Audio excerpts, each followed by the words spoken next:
It's me again, Mikey Connect, and welcome back to my channel. Baby, you don't know what you do to me. Between me and you, I feel like chemistry. I won't let no one come and take your place. Cause the love you give, it can't be replaced. So go.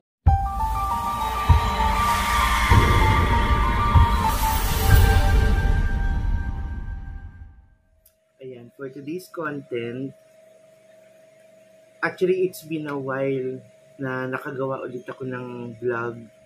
Ngayon na lang ulit. Kung makikita niyo sa previous vlogs ko, yung date kung kailan ako huli nag-upload. Pero this day, medyo malungkot, life-changing.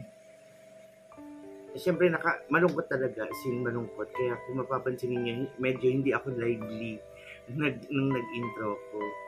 Nakikita niyo naman sa title sa baba, Bakit Goodbye Miley? Kung napanood niyo yung mga previous vlogs ko, si Miley ay ang aking kotse, ang aking Hyundai i10. So, bakit goodbye? Sabi nga nila wala daw forever, pero siguro naman may forever sa ibang pagkakataon or sa ibang sitwasyon. Pero para sa akin for now, ayan, goodbye Miley. Matagal ko din nakasama si Miley. 2019 yata, nung nabili ko siya, 2018. Buhay pa si mama noon. And si Miley din yung lagi kong kasama. Siyempre, gamit ko sa pagpasok sa work.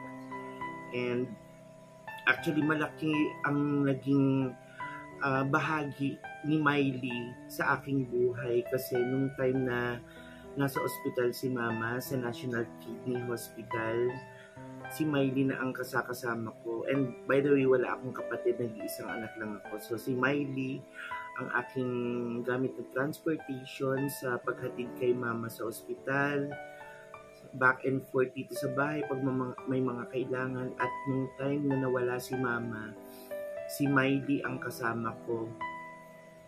And since nung nawala si mama, syempre mag-isa na lang ako. Si Miley talaga ang lagi kong karamay saan man ako magpunta, saan man ang journey ko on my everyday life. Ayan, and sa ngayon, kaya ko ginawa itong vlog na to para may remembrance naman ako kay Miley.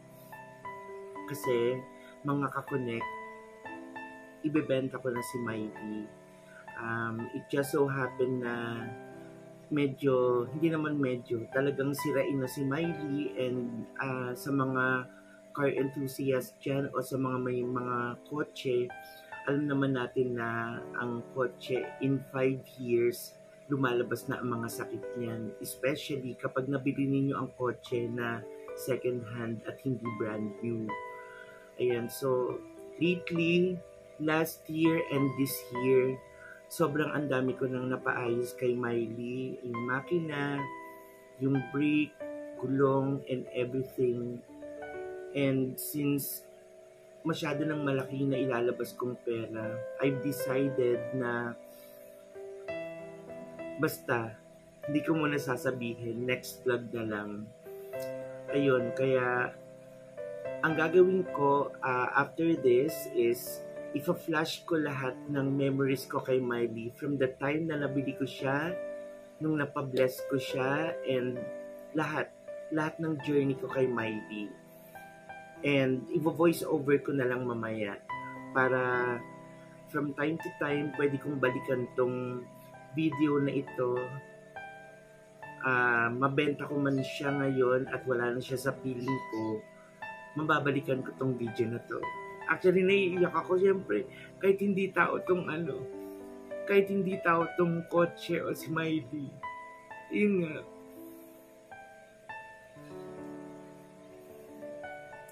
Malaki ang naging part ni Miley sa buhay ko. Kaya, ayan. Without further ado, ayan, panoorin po ninyo ang aking flashback from the time na nakapiling ko si Miley at sa mga journey na pagdaanan natin. Okay? Please watch this video until the end.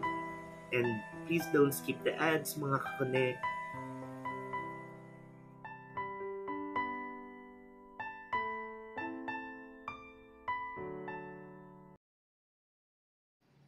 So, ito si Miley. Nung una ko siyang nabili sa Kotse Network. And ang kanyang loob, front seat and the driver's seat. Ito ang side ni Miley. Ayan. And then, ito naman ang back part ni Miley. Yan ang kanyang puwetan. At ito naman nung nag-signing na ako ng contract nung binili ko si Miley sa Kotse Network. And ito nga pala si Baby Blue, ang first car ko, Nissan. And ito naman nung binlessing na si Miley sa Krame ni Pastor Gani. Yan. Kasama ang aking uncle na pastor na si Uncle Julius.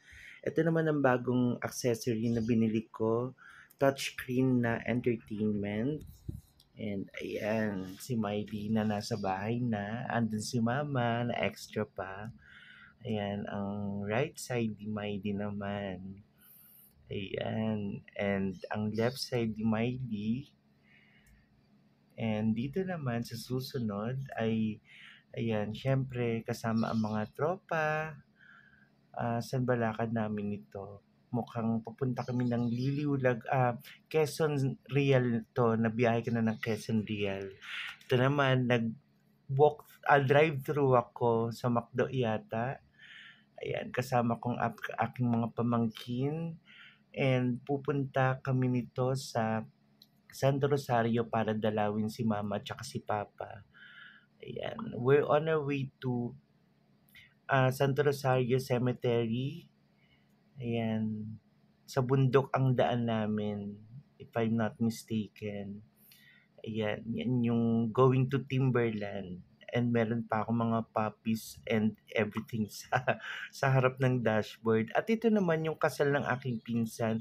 Ginamit si Miley as a bridal car. Oh, taray, gusto mo yon? Yan, ito ang aking magandang pinsan. Shout out kay Rose Anwa Minal. Ayan na. Shinout out na kita. At ako naman ang tumatayong kanyang parang ama dahil wala na siyang parents dito nakasama. And this is my ex-partner. Ayan na si Ariel. Shout out kay Ariel Abanes. Yan. And marunong din siya mag-drive. Ito naman yung nagbagyo kami.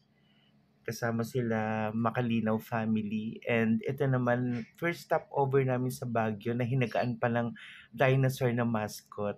Ayan. Ito, syempre picture-picture while stopover. And then, syempre, from time to time, pinapaliguan ko rin si Miley. Ayan, dito sa Champaka, Mulabe. And this is may tropa din. Umakyat kami ng Baguio. Ayan, naiakyat ko si Miley ng Baguio. First time yata itong nagbagyo kami na nag-drive ako. Ayan, with Lynn and Buttercup, Ate Liza. Shout out sa inyong dalawa. Ito naman si Selena, ang aking beautician, and si Paleng. Pumunta naman kami nito ng Liliw, Laguna. Ayan, imagine niyo. Tapos dito naman ang aking Hyundai i10 family. Iyan ang mga kapatid kong Hyundai. So, ang grupo ko na puro Hyundai kami, ayan, ang mga iba't ibang lahi ng Hyundai na kapatid ni Miley. So, may grupo din ako. Ayan. At eto naman, nung pumipirma na ako ng aking documents na deed of sale, nung binenta ko na si Miley, at ayan si kuya na mekaniko na tumingin kay Miley. And ayan, paalis na si Miley sa bahay. Kasi kukunin na siya, nabayaran na siya sa akin. And ayun, mabay Miley, mamimiss kita, sobra. At si Uncle Ramon din, nagpaalam kay Miley. So, puntahan natin si Miley. Let's have a last look sa kanya. Yan. Puntahan natin siya sa garahe.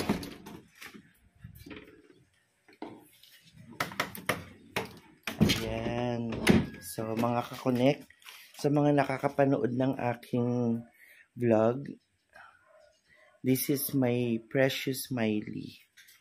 Ang aking kaisa-isa. Actually, second car ko ito.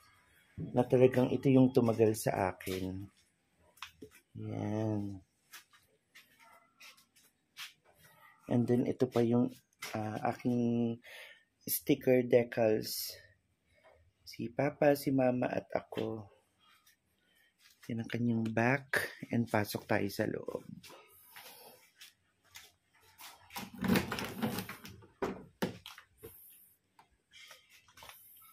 Yeah. Let's have a last look. Let's have a last engine start. Yan. So, ito siya mga kakonek. Aking manubela. Ang aking dashboard. Yan. Ang aking glove box. Aircon, windows, ang clock, ang aking wipers sa harap, at yun naman sa likod, and then the seats. Ayan. Madilim na, hindi nakita. Ayan. Ayan. So, mga kakonek, ito na siguro yung last ride ko kay Miley. Dahil this day, anong araw ngayon? September 6 is ibebenta ko na si Miley. Sabi ko nga kanina, marami kaming napagsamahan ni Miley and talagang sa aking ups and downs, sa mga happy moments ko, sa mga sad moments ko, sa mga kalokohan moments ko, si Miley ang kasama ko. And maybe for now, medyo magpa-part ways muna kami.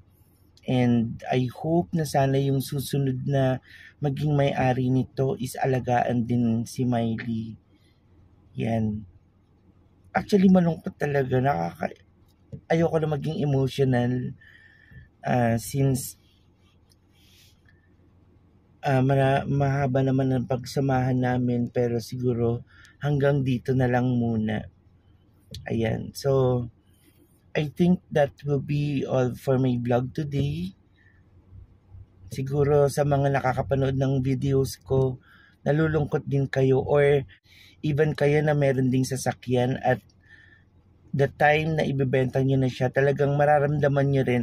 Alam nyo kung ano ang nararamdaman ko ngayon, which is mixed reaction, excited because of the next milestone na mangyayari sa akin, but syempre malungkot since hindi mo na makakasama yung car na talagang nakasama mo in your ups and downs. Ayan. So I think that will be all for my vlog today. I hope you like it kahit na medyo malungkot. And if you like this video, please give it a thumbs up, share this video, click the subscribe button below and the bell icon next to it, and click also that you will be updated on my next video. Hanggang sa muli mga kakonek. By the way, please abangan nyo ang aking next video kasi karugtong ito ng video na ito. Siyempre, sabi nga nila, kapag may nagsarang pintuan, may magbubukas na bintana. So, abangan natin kung ano ang magbubukas na bintana para sa aking journey, sa aking buhay, nakapalit ni Miley. So, hanggang sa muli, I love you all. God bless mga kakonek. Love you.